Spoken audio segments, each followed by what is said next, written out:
A debate.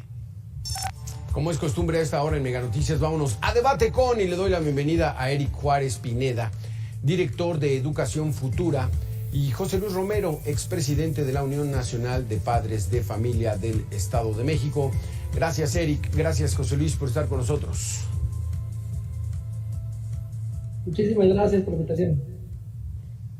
Eric, ¿cómo regresan nuestros niños, el futuro de este país, en este ciclo 2023-2024, en medio de una polémica que no se había visto en muchos años? Pero, ¿cuál es tu primera impresión, Eric? Pues el inicio de este nuevo ciclo escolar, alrededor de muchas polémicas. En primer lugar, los libros de texto, estos materiales educativos que han tenido muchísimo debate en estos últimos días, que, pues implica un cambio profundo en la educación de nuestro país, un cambio que va aterrizándose ahora. Justamente con la implementación de la nueva escuela mexicana, esta nueva reorganización de los materiales, los contenidos y todo lo que se enseña a través de ello. Vemos ahora ya los campos formativos, los ejes articuladores, proyectos de las escuelas, y que aún tiene un largo camino por recorrer. La nueva escuela mexicana no termina de aterrizar y aún hay algunos agujeros legales que apenas se están cubriendo. Y en tercer lugar, venimos de ya se supone que no hay emergencia sanitaria, no tenemos una evaluación completa de lo que perdimos de aprendizaje o no durante la pandemia, y se faltan muchísimos elementos todavía para tratar de complementar y de llegar bien aterrizados a educar y, por supuesto, de ejercer plenamente el derecho a la educación. Los factores asociados al aprendizaje son muchísimos y se tienen que ir desagregando uno por uno para ver de manera integral cómo estamos regresando y cómo lo estamos retomando. Esta nueva escuela mexicana, José Luis Romero, ¿qué es? ¿Es un experimento? ¿Está bien sustentada? ¿Es lo que le conviene a la niñez mexicana en la educación básica? ¿Qué opinas al respecto? Bueno, en principio, precisar que es una ilegalidad, como se está planteando. Tuvo que haber cumplido con un proceso riguroso de planeación y programas que primero tuvieron que verse publicados y después poder realizar la integración de los libros de texto gratuitos, para que en base a esos programas expertos de matemáticas, ciencias sociales, de historia, biología, en español o gramática, pudieran aportar realmente los elementos que necesitamos nosotros, por dicho, nuestros hijos en las escuelas. Este es un modelo que ciertamente es novedoso, pero no por ser novedoso resulta ser lo mejor.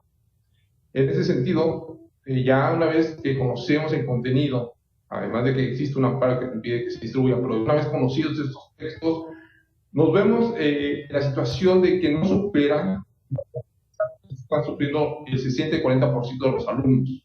Es decir, la pandemia nos está dejando un rezago educativo de 3 grados escolares. Lo que el niño o el adolescente de tercer grado no aprende a todavía redactar o leer o realizar operaciones matemáticas que debían ya haber aprendido debidamente en primero de secundaria. Y asimismo, el niño que llega a primero de secundaria llega con las deficiencias que no pudo aprender en el cuarto ni quinto grado de primaria, ¿no? Es ese grado que sufren nuestros hijos o muchos de los hijos que están ahora en escuelas tanto particulares como públicas. Y es una necesidad que en este nuevo modelo tuvo que verse afrontado, y vemos que no está siendo valorada esta necesidad.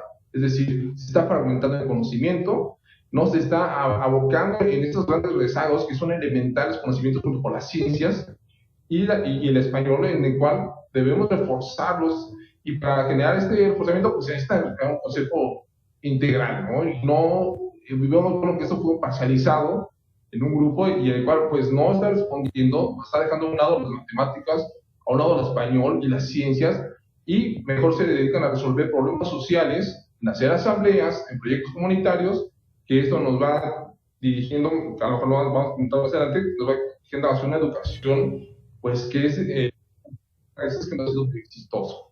¿Estás de acuerdo con José Luis, Eric, por cómo puedes tú interpretar ese ocultamiento, esa tardanza de hacer públicos este nuevo modelo de educación como para que nos sorprendiera y ya no diera tiempo? ¿O qué hubiera pasado si desde hace un par de años dicen los libros de texto van a ir por aquí, dándole prioridad a la relación política, social de las comunidades?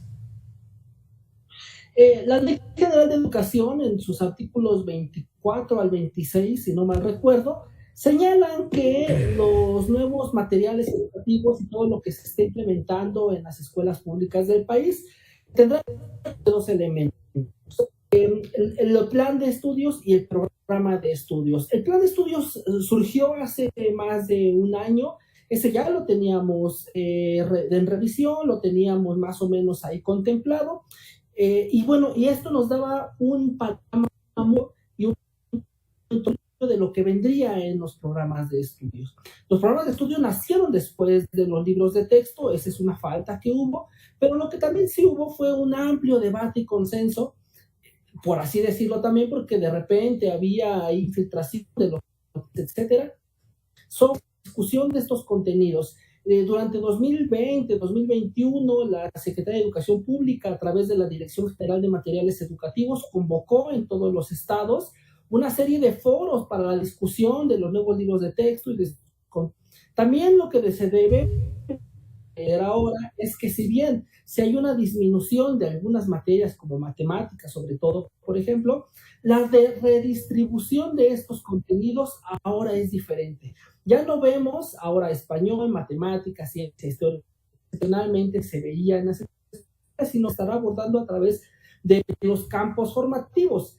De lo leo: lenguaje, saberes y pensamiento científico, ética, naturaleza y sociedades, y de lo humano a lo comunitario. Estos campos formativos que se estará trabajando a través de las escuelas están por una serie de ejes articuladores que son los que van a justamente de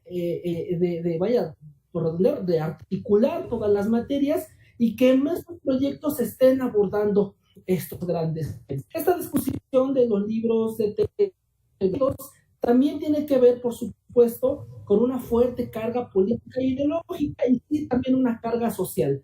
Recientemente, en el Congreso Iberoamericano de Pedagogía, la doctora Silvia Schmel, que es presidenta del Instituto para la Evaluación de la Educación, acaba una y otra vez: si no tenemos equidad social, no vamos a tener equidad educativa. Y esta equidad social se realiza o se va atendiendo a través de los diferentes factores que se deben de ir discutiendo desde las aulas, desde lo que está sucediendo abajo. Y bueno, la idea de abajo hacia la nueva forma de hacer políticas públicas o políticas educativas.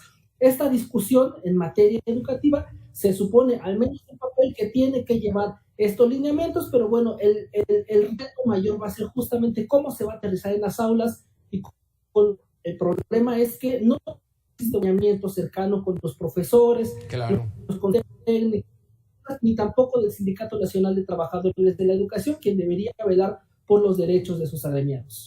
Vamos a tener que hacer una pausa, nos quedamos con esto: carga política e ideológica que hay en estos libros de texto, y la ciencia, matemáticas, historia, el propio español, para aprender bien a dominar nuestro idioma, pues se quedan a... No lo sé a dónde se quedan, si los maestros van a tener que solucionar esto. Vamos a hacer una pequeña pausa y regresamos en 2 minutos, pero vamos con información de último momento. Gracias, Eric. Gracias, José Luis. Eric, citas algunas de las opiniones de especialistas en el sentido de que estos libros de texto tienen una carga política e ideológica muy fuerte, que primero hay que atacar la equidad social. ¿Esto es conveniente, José Luis? Que primero se politicen, por así decirlo, nuestros estudiantes y ya después le entren a la ciencia, a matemáticas, historia, español, física, biología. Tu micrófono, José Luis.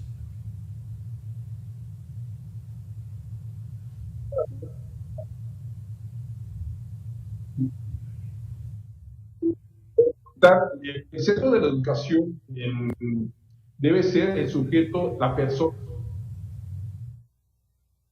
Que vemos ahora, en este caso, vemos cómo a llamar ahora los proyectos productivos como el eje para poder desarrollar el conocimiento, lo que antes era la persona, y ahora la comunidad se vuelve en el centro de este conocimiento, de este desarrollo del conocimiento, y entonces viene la persona a ser el eje, o viene a ser, mejor dicho, el engranaje para resolver estos problemas. Es decir, aquí vemos un pensamiento muy interesante que marca. Hablan de un eje articulador como es el pensamiento crítico y el otro inclusivo. El inclusivo inicial, en todos los libros, en todos estos manuales, hablan de la palabra decolonial.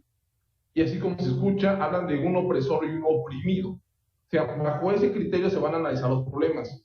Y después en el pensamiento crítico lo que nos habla es, pues, ir en machismo y contra el opresor y contra aquel. Escucha, a ver, vamos a enlazarte contigo, José Luis. Vamos mientras rápidamente con Eric Juárez, porque estamos teniendo problemas con tu audio y está muy interesante esto lo que nos estás diciendo. Entonces, a ver, Eric, José Luis, lo que alcanzamos a escuchar fue que están profundizando o dándole prioridad a este pensamiento crítico. Está bien que nuestros niños empiecen a tener este pensamiento crítico, estar en contra de lo que no pudieran estar de acuerdo, y mientras se quedan las ciencias fuera, ¿o cómo está esto, Eric?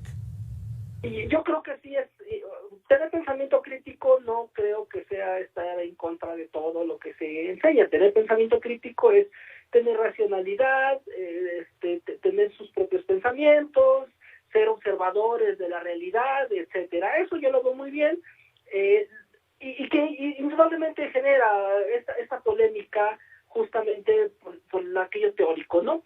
Efectivamente hay una disminución en algunas materias, sobre todo en matemáticas, pero que también los maestros tienen esta parte que se llama programa analítico, es decir, la contextualización de los contenidos y su aterrizaje, y adentro de ello está la autonomía curricular y el codiseño. Esta parte puede ser bien usada por los docentes para dar más carga a aquello donde el programa no tiene carga, y bueno, así compensar todo ello. Respecto a la polémica sobre la ideología y lo político de estos libros de texto, si bien recordemos también que los libros anteriores tenían una carga política importante. Por ejemplo, en el sexenio de Felipe Calderón, en el libro de historia, marcaba como hecho histórico la aparición de la Virgen de Guadalupe, contraveniendo, por supuesto, lo que marca el artículo 3º de la Constitución sobre la laicidad de la educación pública. Durante el sexenio de Enrique Peña Nieto, se eliminaron pasajes históricos como la matanza de 1968 o la del 71 o el fraude o el supuesto fraude electoral, ¿no? La polémica en el 1988, incluso algunos errores graciosos como de dibujar una mano con 6 dedos, ¿no? Que últimamente también estuvo circulando por ahí. Estos libros de texto también tienen una carga política, porque también la educación, dice Carlos Ornelas, investigador de la Universidad Autónoma Metropolitana, que la educación es un campo de batalla político, pero no se debe de confundir lo político con lo electoral tampoco, ¿no? La carga política sobre la ciencia, de la estructura gubernamental, sobre el debate de cómo se va construyendo los lineamientos que nos llevan hasta el momento sociohistórico que ahora vivimos, es también carga política. Los docentes son actores políticos importantes porque son quienes aterrizan las políticas públicas que enmarca cada gobierno. Es decir, si bien los docentes, a pesar de cada reforma educativa, de lineamientos, de cambios en los libros de texto, pueden salir adelante con lo que se está trabajando en las aulas. Es bien importante tener conocimiento de lo que sucede a ras de piso, en la primera línea de la batalla educativa, para que no caigamos en algunas exageraciones o en algunos elementos pues poco afortunados, como por ejemplo decir que estos libros o este plan de estudios es comunista y que elimina todo lo que tenga que ver con las ciencias y las matemáticas. No, simplemente debemos de ver cómo se está reconfigurando y ver también desde dónde se está viendo estos cambios, estos elementos, pues para tratar de atenderlos con la dimensión correspondiente, por supuesto. Entonces, no los ves tan mal, Eric. ¿Cómo los ves tú, José Luis? Porque las matemáticas en algunas situaciones no es saber quebrados o raíz cuadrada, a lo mejor nunca la voy a usar, sino te generan una estructura mental, lógica, que te permite resolver muchas más cuestiones, no solamente la ecuación o la operación, José Luis. Sí, de acuerdo al rezago que tenemos educativo, que comentaba, una de las principales es pensamiento lógico-matemático. El problema no para los alumnos no es sumar 2 más 2, sino el problema es cuando le decimos que Juan tiene 2 manzanas, Ana tiene dos peras, la maestra le pide una fruta a cada uno, ¿cuántas frutas les quedan?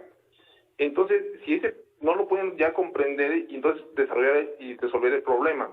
Y esto parte también de la base también del tema de lectura y redacción y comprensión. Es decir, no son capaces de una lectura de 1 minuto podernos decir quién es el personaje principal, cuál es la actuación cuál es el segundo personaje, cuál es el problema principal. Y esto va muy relacionado con el pensamiento lógico-matemático. Entonces, esto viene a encontrarnos en una situación en que debemos de volver a sentar lo que son las bases, o hacer un diagnóstico debido y hacer ejercicios prácticos. Si bien este modelo nos está proponiendo que sean proyectos comunitarios, pues ahí no se van a poder aplicar las raíces cuadradas o la aritmética en todos los casos, o cuando tengan que despejar fórmulas en álgebra. Entonces, sí se requiere una asignatura especial, tiempo, páginas suficientes para poder practicarlo, igual a la lectura. Pero ¿qué estamos viendo? Que como van a ser asambleas, porque hay un problema comunitario en el aula, en la escuela y en la comunidad, pues van a tomar y ocupar tiempo para hacer asambleas.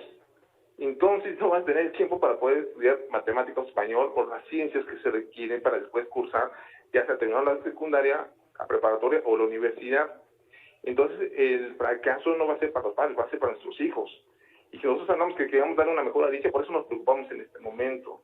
Y ese es el problema. Y además el enfoque que le están dando, el enfoque cuando hablamos de este enlace de eje de inclusión, cuando dice que es bajo una visión de colonial, el opresor y oprimido, y luego también nos hablan de un pensamiento crítico en la injusticia, desigualdad, el racismo, el machismo, la homofobia, pues todo reduce ese pensamiento a esa lucha. Entonces, es cuando lo vemos ahí, entonces ahí no termina ahí nada más el pensamiento crítico. Hay que analizar la naturaleza críticamente, que hagan las investigaciones sobre los laboratorios, que hagan las investigaciones de campos y en la sociedad, y finalmente, si la educación es el centro de la persona en el momento que sea mejor y contribuya a la sociedad, va a ser mejor. Pero este es el momento de estudiar, no estar haciendo activismo político o social. Es el momento de que ellos aprendan en las aulas con los ejercicios que se tienen que hacer.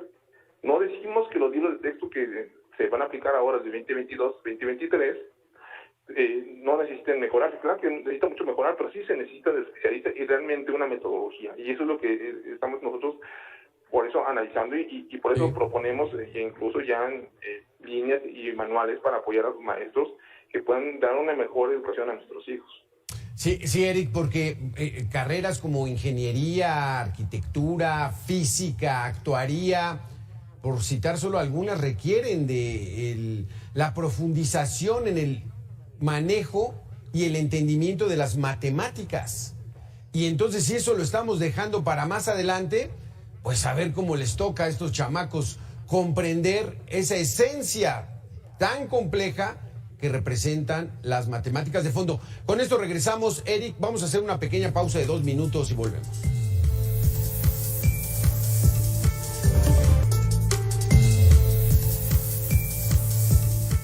Gracias, Eric. Gracias, José Luis Romero.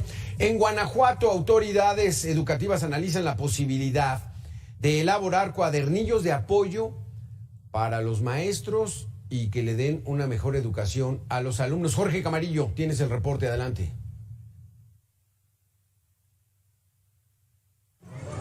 ¿Qué tal? Te saludo con gusto desde el municipio de León, Guanajuato, para informarles que autoridades educativas y, entre ellos también líderes sindicales del sindicato de maestros decidieron repartir los libros de texto. Esta mañana se dio la noticia cuando padres de familia y niños volvieron a tomar las principales avenidas del municipio. El congestionamiento vial pues volvió a la normalidad con el regreso a clases. En ese sentido, desde Irapuato, en rueda de prensa, el secretario de Educación de Guanajuato, Guanajuato, Jorge Enrique Hernández Mesa, hizo oficial la entrega de los libros de texto flanqueado por los líderes de los sindicatos de maestros de las secciones 13 y 45. Hernández Mesa destacó que están analizando la posibilidad de elaborar más cuadernillos de apoyo por parte del gobierno del Estado. El Estado se ha mantenido siempre en la misma postura. El Estado no ha cambiado de parecer. Quiero decir, el Estado siempre se ha manifestado por ser críticos con los materiales. Aprendamos juntos es el título de las guías de apoyo con las que ya se cuentan, con las que ya imprimió la Secretaría de Educación de Guanajuato. Estas guías se enfocan en las materias de español y matemáticas para los grados de primero de primaria hasta tercero de secundaria. Dichas guías se van a repartir en las 10,400 escuelas de los 46 municipios. También se han sumado a la colecta de libros del ciclo pasado 4,610,187. Bueno, y faltan por recolectar 2,384,327 ejemplares. En tanto, el titular de la Secretaría, Jorge Enrique Hernández Mesa, aseguró que el objetivo es formar mejores seres humanos y que el Estado de Guanajuato pues no va a entregar ningún libro de texto que no haya sido revisado previamente por los padres de familia. Yo regreso a cámaras y micrófonos al estudio. Muchas gracias. Gracias a Jorge Camarillo por este reporte desde Guanajuato. Eric, platícanos un poco. La educación tiene que ser, digamos, consensuada por los alumnos o de manera impositiva. Esa educación estricta de aprender quebrados, raíz cuadrada, ecuaciones de primer grado, aunque no las vayas a ocupar en tu profesión a la que te vayas a dedicar, si es que llegan a profesionistas. La educación tiene un fin, y este es la formación ciudadana, la formación de ciudadanos y ciudadanos de manera integral. Esto quiere decir, además de los conocimientos científicos, de la literatura, etcétera, la formación también en una serie de habilidades blandas, que así se le ha llamado, que sirven justamente para incorporarse a la sociedad. La formación de estos ciudadanos debe de ser integral y debe de contemplar de manera más amplia y plural la participación de toda la comunidad. Está en la Constitución desde sexenios anteriores, no es una reforma nueva, pero sí debe de involucrar a todas y todos los elementos de la ciudadanía. Profesores, estudiantes, maestros, padres de familia, actores ciudadanos, etcétera. Esta nueva forma de implementar la educación ha caído en algunas grandes polémicas. Ahora justamente nos preguntamos, ¿qué es más importante? ¿La calidad o la cantidad de los contenidos que se estén dando dentro de las aulas? Pareciera que el debate se está yendo por la cantidad de los contenidos y cuánto vamos a recibir, pero vamos a ver de todo eso hacia dónde queremos llegar, cuáles son los objetivos de aprendizaje. Y los caminos pueden ser muy variados. Puede ser con mucho contenido, con poco contenido, con algunas estrategias muy peculiares, con estrategias comunitarias, con estrategias por proyectos, etcétera. No necesitamos más, y eso es un debate de hace muchos años, una educación bancaria, donde los alumnos, como si fuera algo que depositar, un banco justamente, solamente están recibiendo información en la memorización, etcétera, sin la capacidad de procesarla, analizarla, criticarla, etcétera. Los contenidos justamente como matemáticas, como ciencias más exactas, están contemplados en este nuevo plan de estudios en el eje o en el campo formativo saberes y pensamiento científico. Yo quiero invitar a toda la comunidad a que le eche un ojo justamente a los planes y programas de estudio, especialmente a este campo formativo, saberes y pensamiento científico, que si bien, como lo he repetido anteriormente, los contenidos o la cantidad es mucho menor, tenemos que cuestionarnos, y ahí sí debe de ser el debate sobre la calidad de los contenidos ahí expuestos. Sí. Es bien importante tenerlo. Por ejemplo, decían, jamás voy a utilizar una raíz cuadrada, ¿no? O jamás en mi vida voy a presentar una resolución de cálculo diferencial o integral. Tal vez no, pero justamente como en un libro de un pedagogo importante que se llama Lo útil y lo inútil, aprender este tipo de actividades, este tipo de materias, este tipo de problemas, nos ayuda a desarrollar partes del cerebro que la podemos, eso sí, utilizar en otros momentos justamente para la resolución de problemas. Finalmente, por años los investigadores educativos han pedido que los proyectos educativos sean transeccionales y que vayan más allá de las lógicas electorales o políticas. Tuvimos que haber empezado con un proyecto transeccional desde hace muchos años, no lo tenemos, ahora tenemos un proyecto que, debemos de decirlo, también corre el riesgo de que en el siguiente año, en el cambio de gobierno, ya no continúe, nos traigan un nuevo proyecto educativo y otra vez se pierda y comencemos desde cero lo que tuvimos que haberle dado continuidad desde hace muchísimos años. 15 o 20 años mínimo se necesitan para ver resultados de una reforma educativa. José Luis Romero, entonces estamos ante esa situación de que es probable que el próximo sexenio, pues a lo mejor se cambien otra vez, y entonces que nuestras generaciones sigan perdiendo el tiempo como si el país requiriera que estuviéramos perdiendo el tiempo. Sí, es lamentable que en esta última década tengamos ya 4 modelos educativos y no terminamos de consensar. En este último, ciertamente se hizo la consulta en los foros, asistimos en los 29 estados donde estamos participando en la Unión Nacional Padre de Familia, los 29 escuchamos los mismos guiones que se repetían uno y otro foro, ¿no? Y después, cuando se hizo la integración de este grupo para formar o integrar los libros de texto gratuito, se hizo bajo una invitación en la cual tenían que firmar una carta de secrecía para no conocer cómo eran los trabajos y los contenidos, que ahora nos llevamos la sorpresa, cual pues no hubo ni siquiera la rigurosa revisión, ¿no? Donde vamos a encontrar maquetas incluso de tipo sexual que para nosotros podría parecer perversión, pero en el sentido de que maquetas donde vamos a encontrar en el mismo sistema, en la misma órbita a Saturno y a la Tierra, ¿no? O donde Benito Juárez ya nace el 18 de marzo, entonces vamos a celebrar el 21 de marzo la expropiación petrolera, donde 5 octavos es mayor que 6 octavos, ¿no? Esa es la parte donde tenemos que no podemos hacer las cosas nada más a aventarla para poder cumplir un requisito o una meta, ¿no? La educación en este momento está en manos de los papás, pero ciertamente nosotros confiamos en las escuelas y son 23 personas, 23 almas pensantes ahí que están, 23 millones de personas que están ahí, digamos una quinta parte de esta nación, que en un futuro serán los médicos, los investigadores, los maestros, los gobernantes, y que queremos que sean los mejores, porque finalmente ellos nos van a atender en un futuro, a las futuras generaciones o a las que ya estamos hacia otras etapas de la vida. Entonces sí es muy grave lo que está pasando. Consideramos que sí tiene que reponer el proceso como lo ordena el Poder Judicial de la Nación, y tener que hacer este proceso abierto, conforme a la ley y transparente. Exactamente. Pues bueno, de este tema vamos a seguir hablando y sobre todo el resultado de esto que lo vamos a ver pues más adelante, ¿no? ¿Qué tipo de educación están recibiendo estas nuevas generaciones y en qué resulta? Eric Juárez, muchísimas gracias. José Luis Romero, muchísimas gracias por haber estado aquí en Mega Noticias. Nosotros vamos a hacer una pequeña pausa. Regresamos en 2 minutos.